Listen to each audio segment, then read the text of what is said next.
Welcome to నేటి దాత్రిన నేను మీ శివసుబ్రహ్మణ్యం కట్ట. మరి ఈ రోజు మన నేటి దాత్రిలో అయితే ఒక ఎక్స్క్లూజివ్ స్టోరీ వచ్చింది. దేని గురించి అంటే కమ్యూనిస్టుల పార్టీల గురించి. ఏంటంటే మరి ఇప్పుడు ఎలక్షన్స్ మనం చూసుకున్నట్లయితే ప్రతి ఒక్కరు బీజేపీ, కాంగ్రెస్ ఇంకా లోకల్ పార్టీస్ ఏవైతున్నాయో దాని గురించి మాట్లాడుతూ ఉన్నారు. ఎవరి ప్రభావం ఎట్లుంది ఏందనేది మాట్లాడుతూ ఉన్నారు. కానీ మరి కొన్ని సంవత్సరాల నుంచి కూడా గుర్తింపుగా ఉన్న కమ్యూనిస్టుల పార్టీలు ఎందుకు ఈ రోజు అధికారంలోకి రాలేకపోతున్నాయి? ఎందుకు వాళ్ళు మెజారిటీ ఆఫ్ ద సీట్స్ ని వాళ్ళు కైవసం చేసుకోలేకపోతా ఉన్నారు? మరి కాలగర్భంలో కమ్యూనిస్టులు ఆదరించిన కాంగ్రెస్ కే సున్నం పెట్టిండ్రు. ఎవరు? కమ్యూనిస్ట్ పార్టీలు వాళ్ళందరూ కూడా. వాళ్ళకి మంచిగా వాళ్ళతోని పొత్తుంటుండే కానీ ఈ రోజు లేదు, ఎవరు లేకుండా కూడా మేమే మంచిగా సీట్లు గెలుచుకుందాం, అధికారంలోకి వద్దామని అనుకున్నారేమో. మరి అది అన్నిట్లో కూడా వర్కౌట్ అవ్వదు కదా. ఓవైపు కాంగ్రెస్ తో దోస్తీ చేస్తూనే మరోవైపు కత్తి దూసిండ్రు. కమ్యూనిస్టుల పార్టీలు ఉండేవి అని చెప్పుకునే దశకు చేరుకున్నారు ఈ రోజు. అదే చెప్తున్నా, ఏంటంటే ఎవరు కూడా కమ్యూనిస్ట్ పార్టీల గురించి మాట్లాడతలేరు. కాబట్టి ఇక ఫ్యూచర్ లో ఏమైతుంది అంటే, ఒకప్పుడు ఇట్లా కమ్యూనిస్ట్ పార్టీలు కూడా ఉండేది, జనాల కోసం వాళ్ళు చాలా వేసేది. కానీ ఏమైందంటే వాళ్ళకు వాళ్ళే పార్టీలు డివైడ్ చేసుకొని వాళ్ళకు వాళ్ళే అధికారం రావాలని చూసుకొని ఇట్లా చేసుకున్నారు. కాబట్టి ఒకప్పుడు పార్టీలు ఉండేవి అని చెప్పుకునే దశకు మరి చేరుకున్న దశ కూడా అయితే పోతా ఉన్నాయి. మరి కాంగ్రెస్ ను లేకుండా చేసి అధికారంలోకి రావాలనుకున్నారు. కాంగ్రెస్ తో కలిసినంత కాలం పార్లమెంట్ లో కూడా ప్రాతినిధ్యం వహించారు. ఎదుగుతున్న బీజేపీని చూసైనా కళ్ళు తెరవలేదు. మరి బీజేపీ అదే అంటున్నా, అసలు ఎవరు కూడా ఎక్స్పెక్ట్ చేయలేదు. వెస్ట్ బెంగాల్ కానివ్వండి, ఏడా కూడా బీజేపీ అధికారంలోకి వస్తుందని ఎవరు కూడా అనుకోలేదు. బీజేపీకి అసలు ఎక్కడున్నది, గెలవదు అని అనుకున్నారు. కానీ ఏమైంది? ఈ రోజు మెజారిటీ స్టేట్స్ చూసుకుంటే బీజేపీ అధికారంలో ఉన్నది. మరి అది చూసైనా కళ్ళు తెరవాలి కదా. ఇప్పటికైనా మీరు కాంగ్రెస్ ని నమ్మకుండా, కాంగ్రెస్ లేకుండా మీరు పోతామని అంటే ఏమైతుంది? అప్పుడు ఒకప్పుడు ఈ పార్టీలు ఉండేదని చెప్పుకునే దశ కూడా వెళ్తుంది. మరి బీజేపీ వస్తే ఈ మాత్రం ఉనికి కూడా ఉండదని గ్రహించలేకపోయారు. విదేశీ గద్దలపై కూడా రాజకీయ పాటలు చెప్పి వచ్చేవారు. కాంగ్రెస్ కాలంలో అంతా స్వేచ్ఛగా రాజకీయాలు చేశారు. తమ అవకాశవాద రాజకీయాల మూలంగా బీజేపీ పెరుగుతుందని అంచనా వేయలేకపోయారు. బీజేపీ పెరుగుతున్న కొద్దీ కనుమరుగవుతూ వచ్చారు. ఇప్పుడు ఉనికి కూడా లేకుండా కొట్టుమిట్టాడుతున్నారు.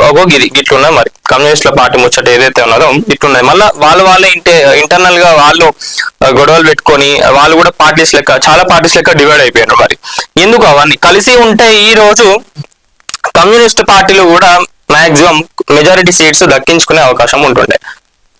మరి అంతా కూడా వాళ్ళే చేతులారా చేసుకున్నారు అని చెప్పి చెప్తా ఉన్నారు. మరి రెండుగా చీలి ఆనాడే మొదటిగా మోసం తెచ్చుకున్నారు. ఇప్పుడు కలిసిపోదాం అనుకునేసరికి దిక్కు దివానా లేకుండా పోయారు. ఉన్న కేరళను కూడా కోల్పోయారు. ఇది కమ్యూనిస్ట్ ముచ్చట ఇట్లున్నది. మరి 49 సంవత్సరాల తర్వాత ఎక్కడ అధికారం లేకుండా చేసుకున్నారు. 49 సంవత్సరాలు అంటే ఎన్ని సంవత్సరాల నుంచి కూడా ప్రతి ఒక్కరికి తెలిసినట్టుగా ఎర్రజెండా ముసుగులో ఎప్పుడో పీలికలయ్యారు. కమ్యూనిస్టులు పార్టీలు ఉండేవి అని చెప్పుకునే దశకు చేరుకున్నారు. ఈ రోజు ఇదంతా చేతులారా చేసుకున్నది వీళ్ళే కదా. మరి వీళ్ళకు కాంగ్రెస్ తోని ఇంత మంచి సంబంధాలు ఉన్నప్పుడు ఎందుకు అట్లా చేసుకున్నారు? ప్రశ్నించడం అంటే ఒకప్పుడు కమ్యూనిజం అనుకునేవారు. ఆ దశ ఎప్పుడో దాడిపోయింది. ప్రశ్నించే స్థాయి నుంచి కనుమరుగయ్యే స్థాయికి దిగజారిపోయింది. ఇదంతా కమ్యూనిస్టులు చేసుకున్న స్వయం కృతాపరాధమే తప్ప మరొకటి కాదు.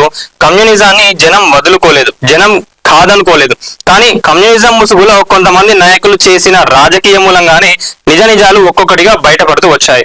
ఒకప్పుడు కమ్యూనిస్టు నాయకులు తమ ఆస్తులను ప్రజలకు పంచేవారు. కానీ తర్వాత ఏమైందంటే ఇక వస్తున్న కాలం ఇక అందరూ అప్డేట్ అవుతా ఉన్నారు కదా, మేము కూడా ఎందుకు కావద్దని చెప్పి ఏం చేసుకున్నారు, కమ్యూనిస్టులు అందరూ కూడా వాళ్ళు ఆస్తులు పెంచుకోవడం మొదలు పెట్టిండ్రు. అందులో ముఖ్యంగా నక్సలిజం వచ్చిన తర్వాత కూడా అసలైన కమ్యూనిస్టులకు ఆదరణ తగ్గుతూ వచ్చింది. కమ్యూనిస్టులను ఏకంగా నక్సలైట్లు వెలివేసేంత దాకా వచ్చింది. కమ్యూనిస్టులతో వామపక్షాలు అనే శాఖలుగా చీలిపోయింది. 7 పార్టీలుగా మారిపోయింది. కమ్యూనిస్టులకే పడకుండా పోయింది. కమ్యూనిజం భావాల్లో మార్పులు వచ్చాయి, పార్టీలుగా విడిపోయాయి. దాంతో వారిలో ఉండాల్సిన ఐక్యత కనుమరుగైపోయింది. మొదటి దశలో ఒక పార్టీగా ఉన్న కమ్యూనిస్టులు 1964లో 2గా చీలిపోయారు. తర్వాత 7 పార్టీలుగా విడిపోయారు. కాకపోతే ప్రధానంగా ప్రజల్లో ఉన్నవి మాత్రం రెండు కమ్యూనిస్ట్ పార్టీలే. ఆ రెండు కమ్యూనిస్ట్ పార్టీలో కూడా ఐక్యత ఏనాడు కూడా లేదు. మరి సిపిఐ బలంగా ఉన్న రాష్ట్రాల్లో సిపిఐఎంను అణిచివేశారు. సిపిఐఎం బలంగా ఉన్న చోట సిపిఐకి స్థానం లేకుండా చేసుకున్నారు. విడిపోవడం అనేది చారిత్రాత్మక తప్పిదం అని ఒక దశలో తెలుసుకున్నారు. కానీ కలిసిపోదాం అని చెప్పి కూడా అనుకున్నారు. కానీ నాయకుల మధ్య ఉన్న విభేదాల మూలంగా పదవులు పోగొట్టుకోవడం ఇష్టం లేక కలిసిపోలేదు. మళ్ళీ ఒకటి కాలేదు, ఇప్పుడు కాలగర్భంలో కలిసే పరిస్థితి దాకా తెచ్చుకున్నారు. అంతేందుకు ఉమ్మడి ఆంధ్రప్రదేశ్ లో ఉభయ కమ్యూనిస్టు పార్టీలు ఎంతో కొంత బలంగా ఉండేవి. ఎప్పుడైతే తెలంగాణ ఉద్యమం ఉవ్వెత్తున ఎగిసిందో అప్పుడు సిపిఐ తెలంగాణ వాదంకు అనుకూల నిర్ణయం తీసుకున్నది. ఎందుకంటే తెలంగాణ రైతాంగ సాయుధ పోరాటం చేసిన పార్టీగా సిపిఐకి తెలంగాణలో మంచి పేరుంది. తెలంగాణ విముక్తి కోసం ఆనాడు పోరాటం చేసింది, కానీ అప్పటికి సిపిఐ లేదు. రెండుగా అప్పటికి కమ్యూనిస్టులు చీరిపోలేదు. కానీ తెలంగాణ ఉద్యమ సమయంలో సిపిఎం మాత్రం సమైక్యవాదానికి ఎంచుకున్నది. అదేంటో గాని సమైక్యవాదం ఎంచుకున్న సిపిఎం ఏపీలో పూర్తిగా అడ్రస్ లేకుండా పోయింది. కనీసం తెలంగాణ ఉద్యమానికి సపోర్ట్ చేసిన తెలంగాణలో ఎంతో కొంత నాయకత్వం కనిపించేది. ఇప్పుడు సిపిఎం తెలంగాణలోనూ లేక ఏపీలోనూ లేకుండా పోయింది. తెలంగాణలో సిపిఐ అనేది ఉనికిలో ఉంది. దేశం విషయానికి వస్తే ఉత్తరాదిలో బెంగాల్, త్రిపుర వంటి రాష్ట్రంలో ఈశాన్య రాష్ట్రాలలో కమ్యూనిస్టు పార్టీలుగా బలంగా ఉండేవి. ఎర్రజెండాల రాజకీయం ఎప్పుడు కనిపించేది.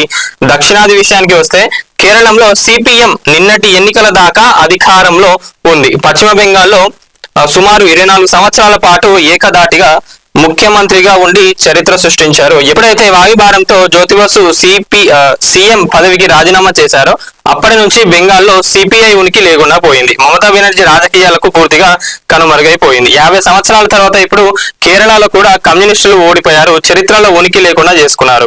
ఇక్కడ కమ్యూనిస్టులు చేసిన అతిపెద్ద పొరపాటు ఏంటంటే అన్నం పెట్టిన పార్టీలకే సున్నం పెట్టడం అనేది పార్టీలకు వెన్నెతో పెట్టిన విద్యలా మారిపోయింది. ప్రజాపక్షం అంటూ మాటలు చెప్పడం, నాయకుల ఇష్టరాజ్యం అనేలా ఆ పార్టీలు వ్యవహరించడం అట్లా సాగింది. అందుకే దేశంలో ఉనికి కోల్పోతూ వచ్చింది. ఏది ఏమైనా స్వాతంత్ర కాలం నుంచి కూడా కమ్యూనిస్టులను కాంగ్రెస్ ప్రోత్సహిస్తూనే వచ్చింది. కానీ ఏం చేస్తున్నది, కాంగ్రెస్ కే వెన్నుపోటు ఓడవాలని చూసింది. మరి ఈ రోజు చూసుకున్నట్లయితే ఎక్కడ కూడా అధికారంలో లేకుండా సీట్లు కూడా మెజారిటీ సీట్స్ రాకుండా చేసుకున్నది కమ్యూనిస్టుల పార్టీ. మరి ఎవరు ఎందుకు కమ్యూనిస్టుల పార్టీ గురించి మాట్లాడతలేరు? మరి ఇప్పటికైనా కూడా నాయకులందరూ మేలుకొని మనమంతా ఒకటే అనుకొని వాళ్ళు ఏమన్నా చేస్తేనే మళ్ళా కమ్యూనిస్ట్ పార్టీ అనేది అధికారంలోకి వచ్చే ఛాన్సెస్ ఉంటాయి. లేకపోతే ఒకప్పుడు ఇట్లా కమ్యూనిస్ట్ పార్టీలు ఉండేవని కూడా చెప్పుకునే పరిస్థితి ఉంటుండే.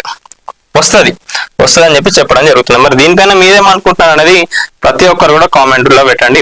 కానీ కొంతమంది నాయకులు ఉండే మంచిగానే ప్రజల గురించి ఆలోచిస్తూ పనిచేస్తున్న వాళ్ళు చాలా మంది ఉండే.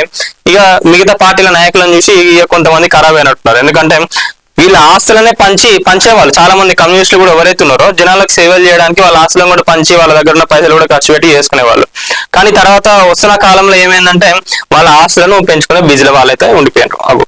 ఇట్లా మొత్తానికి అయితే ఆదరించిన కాంగ్రెస్ కే సున్నం పెట్టిందని చెప్పి చెప్తా ఉన్నారు. ఇది